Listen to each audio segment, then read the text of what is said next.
Yeah. Hey, it's Dr. Manny.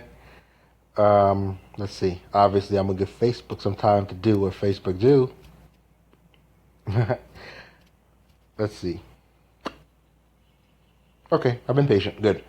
So the idea I'm exploring here is imposter syndrome. Traditionally, imposter syndrome, until you've seen the words for it, is something you feel. Hey, Karen, how are you? Thanks for jumping in with me. I'm looking at imposter syndrome. So I know there's three of y'all in here, but it doesn't tell me who you are. So if you, hey Oleg, so if you can hear me, throw a plus one up or something, and then that way I'll see your actual avatar or something floating in the breeze.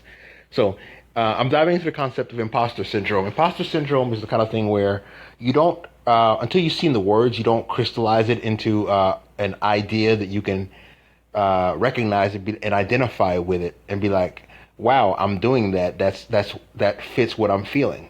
But the core idea of imposter syndrome is basically this feeling where you're impressive to those around you and you've risen in status and you have all the accoutrement, all the things associated with being in a particular position in society.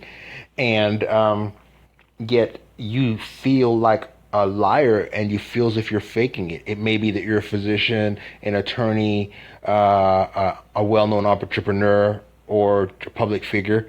Yet at the core, you feel as if people knew who the real you was, all of these things that you've accumulated would disappear.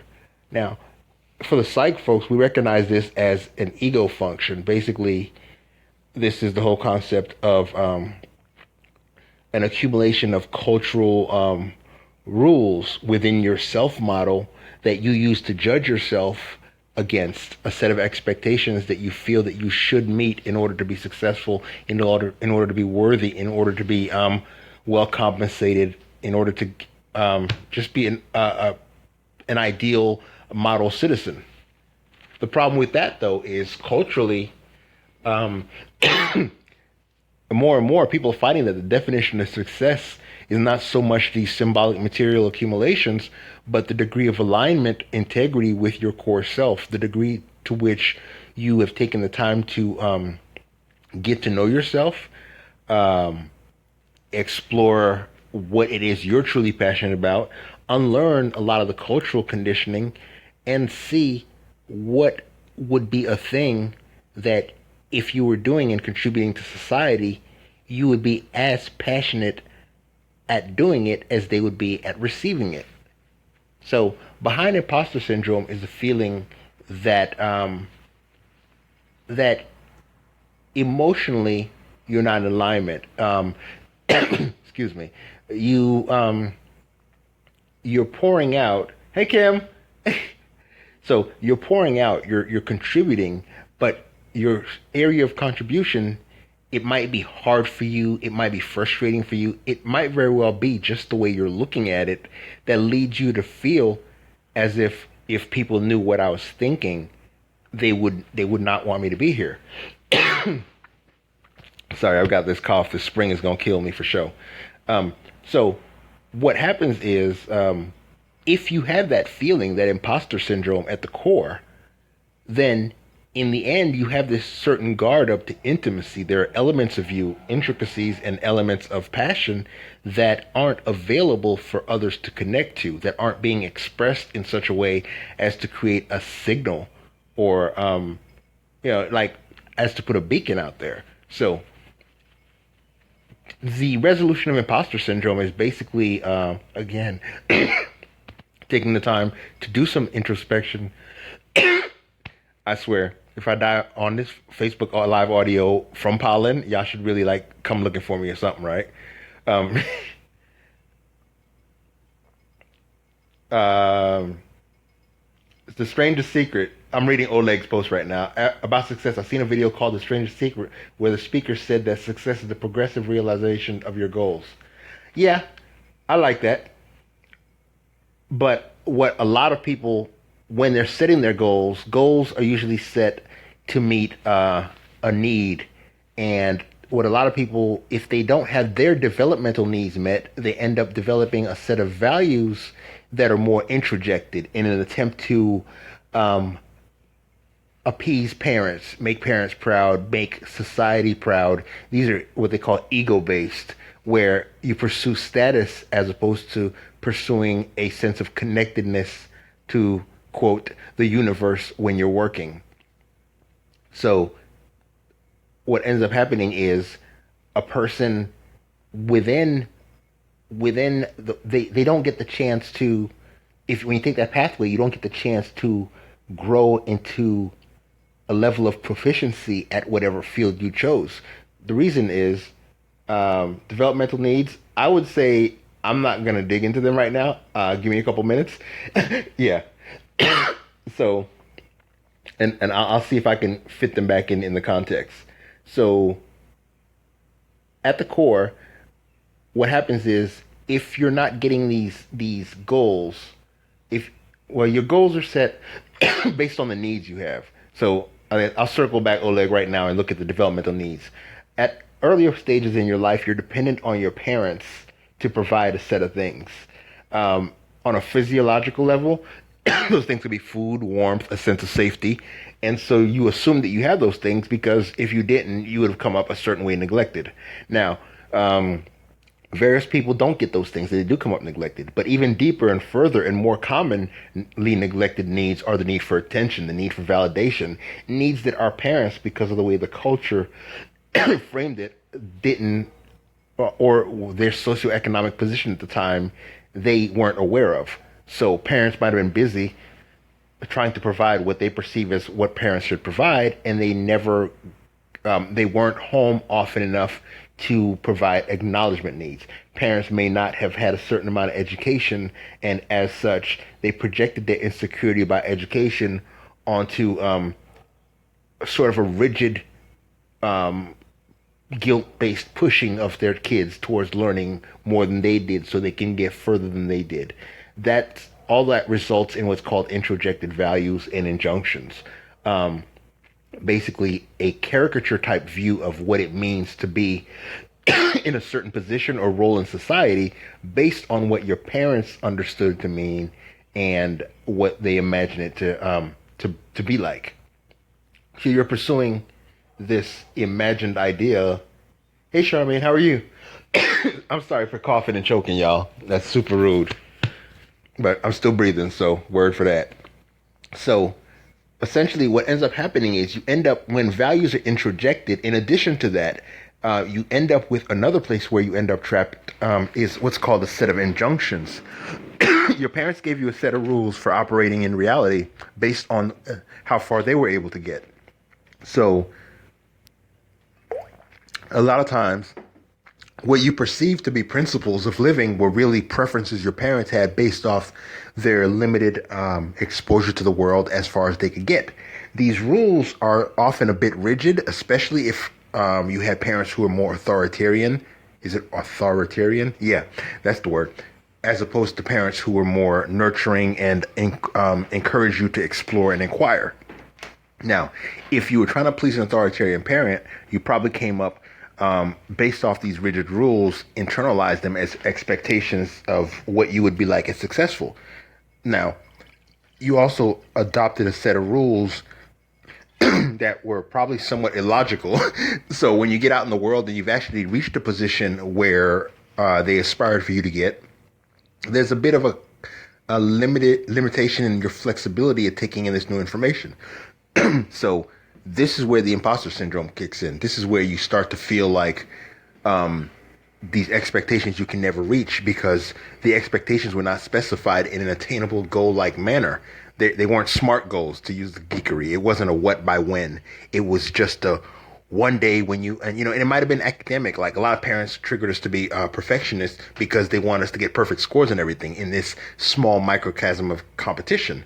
Now you get out to med school and you're trying to get perfect scores and everything, you're going to go back crap. And then you're going to miss the point that it's about patient care. It's not about you and your scores. So with these non-specific, hard to reach, at best, is it Pyrrhic victories where you win, but you're so damaged in the war that you can't make it to like the homecoming celebration or whatever. So A lot of these standards embedded in a person result in a triggering of these what they call automatic negative thoughts. These this cascade. I'm not gonna die on broadcast, I promise, but I'm not gonna stop either, right?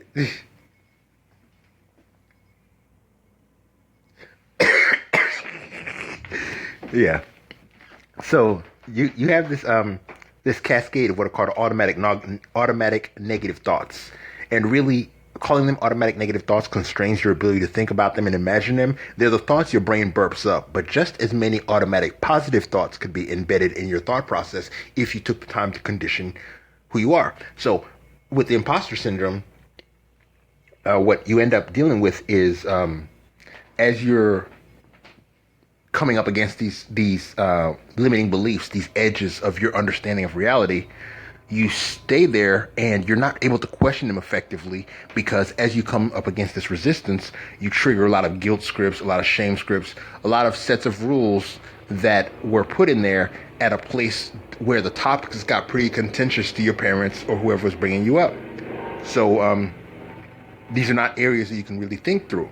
Now, to overcome this aspect, usually what that involves is finding someone who has made a breakthrough, to use the marketing speak, who's made a breakthrough through that part of consciousness, of awareness. And that usually means someone who's gotten good at the very thing that you have a bit of a blind spot to, the thing that you don't believe that people can change around.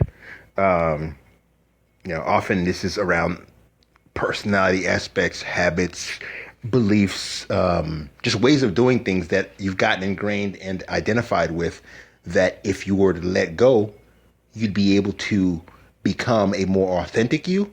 But in the current context, the people that surround you now wouldn't necessarily appreciate it, because they too have their own set of limitations. And these are the people who you've attracted based on a certain set of rules and introjections, things that you've absorbed from the culture that implicitly were keeping you constrained to a specific societal role, a specific identity.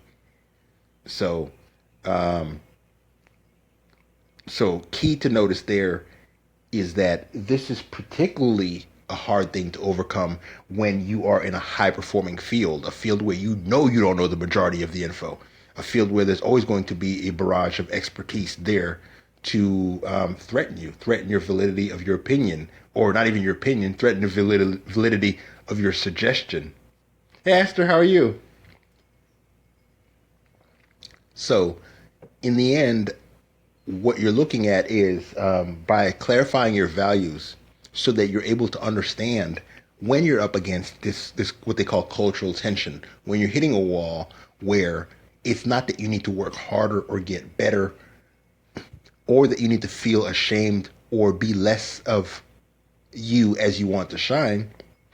It's a matter of shifting your audience. It's a matter of shifting your awareness, and it's a matter of being more intentional in whose feedback you process as a part of changing the way in which you perceive yourself. Limit the people who you let provide gentle, suggestive, supportive, directive feedback to you, such that their feedback doesn't serve to damage you or make you feel as if you're being inauthentic, but serves to help you move forward in the process of uncovering the you that, when you're signaling, you don't feel as if you're hiding behind one of these traditional societal masks because you have a need for approval.